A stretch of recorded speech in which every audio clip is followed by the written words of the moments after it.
Ako naman, una-una, nagpapasalamat ako sa Sabi dyan ka. binuksan niyo yung bawat isa na record, binuksan niyo yung taas para makapasok dito sa UNIDA.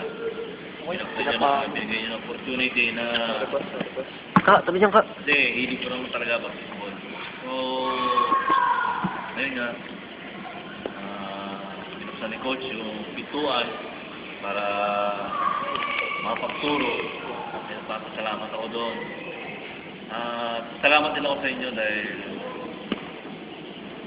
nakita ko talaga yung ano nyo, yung pagsisikap nyo. Kasi, noong una, galing din ako sa pinanggalit sa kalagayan nyo ngayon. So, napakasarap yung palaging manalo. Natandaan nyo palagi, ang basketball, kinakailangan talaga. Kasi kinakailangan talaga mabuo yung pride. Kulang sa inyo yung pride eh. Yun ang kulang sa inyo talaga. Kulang kayo ng okay lang sa inyo yung mga paglaro lang. Wala yung mga paglaro, mga pag-practice. Pero yung goal nyo talaga na manalo talaga para sa sarili nyo, para sa eskwelahan, kulang pa eh. So gusto ko, pero nandoon na. Umpisa na natin. Saka, for the first time ko nakakita na high school na tumambak ng 124 points. Hindi ko alam kung napakasaya ko. Ang sarap ng pakiramdam. Yung nanalo tayo na kahit ganun lang yung kalaban natin na ang inaano doon, liga yun eh. Hindi naman yung hindi naman shoot back, di ba? Pag mag-shoot ka, babalik mo ulit. Hindi naman ganun yun. Hindi lang ang barangay na Imagine nyo, 24 points. 124 points. So, kayo ba nakakita kayo ng ganun liga na? Di ba? Kayo nagawa nyo. Imagine yun. Saka, yun nga, sabi ni Coach, kulang yung araw na kulang yung araw, kulang yung buwan. Pero, hindi ko, yung kahit kulang yung pagsama namin, puro sa inyo, naibigay nyo sa lahat na katamdan nyo. Basta tumapak kayo dito sa, paulit-ulit ko sasabihin sa inyo, kahit nang wala ako, si Coach, o hindi mo panlilipas na coach na lalo na yung matitira dito. Basta tumapak kayo dito sa basketball court na yan. Kumbaga higaan yan. O kaya sa classroom yan. Kumbaga classroom yan eh. Ibig sabihin, bawal na mag-ingay pag nasa classroom ka. At may next ako. Nakakita ko ba na nag-iingay na halimbawa, teacher niyan. Nag-iingay ka, nag-sigaw ka, tawa ka ng tawa. So wala. Yan ang sinasabi ko sa inyo. Kasi sa lahat ng mga naging coach ko, sabi nga nila, kung ano yung pinaghihirapan mo, di ba? At gusto mong makuha, magagawa mo kasi pinaghirapan mo. So tatandaan nyo lang, magkaroon kayo ng pride sa sarili nyo.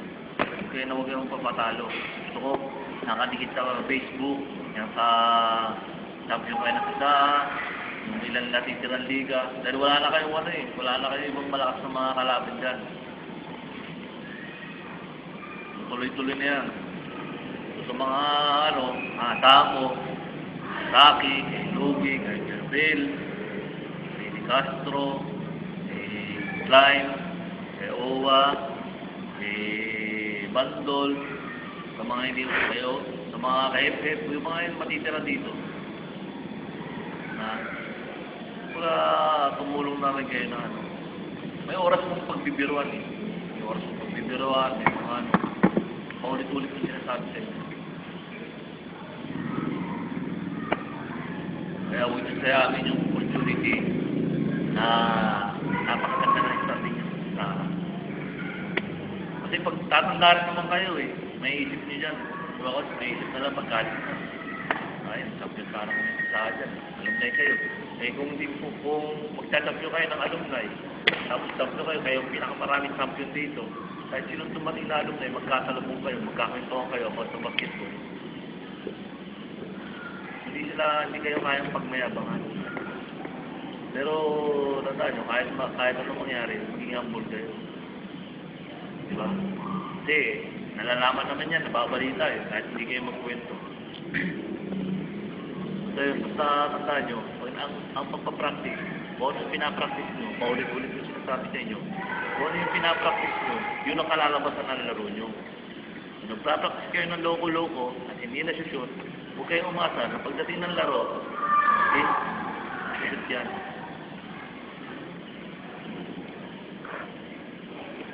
Ganun lang. Kaya salamat sa lahat na binigay niyong champion. Napakasaya. Paano binibigay ko yung mga abot ng mga kaya ko. Kulang yung pag-isama natin. Kasi hindi na naman lahat na gawin kami nga ng asawa ko para dito lang din sa training na to. Sabi ko, sa basketball, kung aawain mo ako, sa basketball lang, about sa basketball, eh, lalabang ko yan. Dahil nakilala mo ako sa basketball, sinali mo ako sa basketball, kung ano yung ko sa basketball, labas ka. Huwag ka masisimangot sa akin. So, nilalabang ko, pag nalilita ko, or ano ba, puro basketball, ano ba yan, Sabado, Linggo, di ba, ano ka lang dyan. So, nandun yung effort na, basketball na, basta kaya ko. Pero this time talaga, hindi na kasi ako makakasama. Siyempre, sana naintindihan nyo, hindi na ako makakasama bukas, or sa ibang araw, Sabado. Siyempre, ilang araw apat na araw, na sama namin ng pamilya. Sana maintindihan nyo. Yun yan.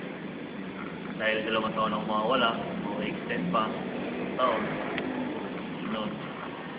Kaya sana, wish ko lang na let's say itong team at patuloy nyo